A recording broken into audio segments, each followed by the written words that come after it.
BBC. 6 Music. Closer to the music that matters. Thanks, Steve. Hello, I'm Mark Riley. This is The Brain Surgery, and that is Field Music.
We're all looking a bit happy in this. Well, I'm looking more happy than they are, actually, which I find I am in disbelief, because that was absolutely brilliant, as it would be. Field Music live in session, A House Is Not a Home. And, well, Pete, you're not very well, are you? I'm all right. He's all right. He's got Bernard Manning sitting in for him tonight, and he'll be fine. So that was great. That's the new single, A House Is Not a Home. David, would you like to go flip round the room and tell everybody who everybody is? My name's David Bruce, and I play bass and guitar and stuff, and Andy's sitting over by the keyboard, Andrew Moore, and my brother Peter is over on the drums and throat tonight. Excellent. Okay, now, just to clear everything up to begin with, do you want to tell us who's been in what bands before? Because there is a bit of history and pedigree here, though, to me, the pedigree of Field Music far outweighs the pedigree of all the other bands. Anyway, go on, I'm just saying all the right things to begin with. Peter was originally the drummer in the Futureheads, but mostly people have been in our bands who then went on to be in more famous and successful bands than we. Like whom? Like Barry and David who are in the Futureheads, and Tom English, who is the drummer in Maxwell Park. He used to drum for us, and then he went and buggered off. Well, he made the wrong decision, didn't he? I mean, they're a good band, don't get me wrong, and I don't want to get you in a fight. They're no Field Music, though, are they? Well, absolutely. I'm completely and utterly with you. They are no Field Music. So, you're going to disappear. You are going to have some Lemsip, perhaps even a Strepsil. There might be a Strepsil knocking them out, because I normally have some handy, being a hypochondriac. And if I have, you're absolutely welcome to one. Thank you very much. You don't cough, because it just accentuates the tone really poorly. Put anything on the mic. It's alright, we'll hose that mic down later anyway. Alright, well that was really great. Field Music live in session, and there shall be another one to come from them in around about 40 minutes time.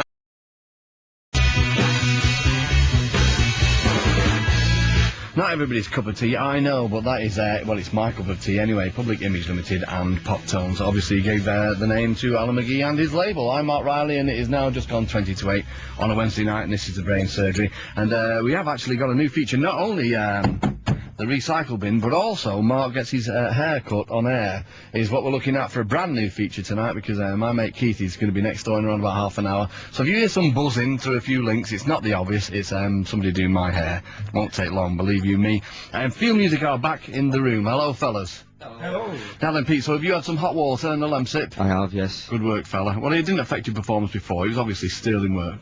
Well, it might have been better, but we'll never know. Well, you will, because you will get a CD of it and you can listen to it in the car on the way home and be hugely critical of yourself. But you'll be on your own if you are. I've got to say, I love the album. I mean, it sounds very crass and all that, but I do, you know? And the joy of this programme is that I only invite bands in that I like. See, we've never had Lighthouse Family in or Michael Bolton. Any of those. Yet. If we end up scraping the barrel, maybe we will. No, we won't. We'd rather have dead air. But it's a very sophisticated album, isn't it? We put a lot of time and effort into it. Yeah, I mean, you can tell that. I mean, because a lot of people will come up with the songs that you come up with and then just wade through them, but the arrangements are really, you know, obviously you take a lot of time over the arrangements of them. The arrangements and the songs tend to come together when we're thinking about them. We're trying to do stuff that keeps us entertained, and we probably like, I don't know, complicated music. Yeah, well, there's nothing wrong with that. I mean, the word prog did spring to mind. We had the Earlies in this room on Friday night. Their first album was a twisted kind of psych album. The second album, which is really great, is prog. And they didn't blanch at the word. They embraced it. They were talking about Gentle Giant. But do you listen to any prog music? We have been compared to Gentle Giant, but I don't. I've heard it now. I don't really see it really, but we listen to The Lamb Lies Down on Broadway a few 2 years ago. Other than that, though, not really. Yeah. Genesis albums earlier than that one, I couldn't get into. Well, you want to try selling England by the pound, but I did see Genesis doing The Lamb Lies Down on Broadway twice, about, you know, half a mile up the road at the Palace Theatre, and they were really. You can touch the hem of my garment later, or you can go down there and look at the Blue Heritage plaque. But it was great, and you know, prog. Andy Votel put that album out. Prog is not a 4-letter word, didn't he? But it's very brave of you to admit it. Well, did we admit it? Did we? Well, you've not signed anything, and of course it could be all ventriloquism. I could be saying all these things on your behalf, but I'm not. Now, don't thump me, please. I don't like getting in fights with bands, but I can sort of ascertain from your record Beatles influence, all right, which is, you know, obviously widespread. But it reminds me a little bit of kind of Beatles as if they were done in the 70s, and I'm steering towards ELO. Now then, is that a dirty 3-letter word? I'm not into ELO. It's just too smooth. Right. Okay. It's just too uncomfortably smooth for me. Right. Obviously, we can't really escape the fact that the Beatles have kind of invented the kind of music that we're playing. Yeah, sure. And I love those records. And I think our first album probably sounded like the 60s, and our second album sounded like the 70s, just because that's how our technical knowledge is going. Yeah, sure. And eventually we're going to make an 80s album.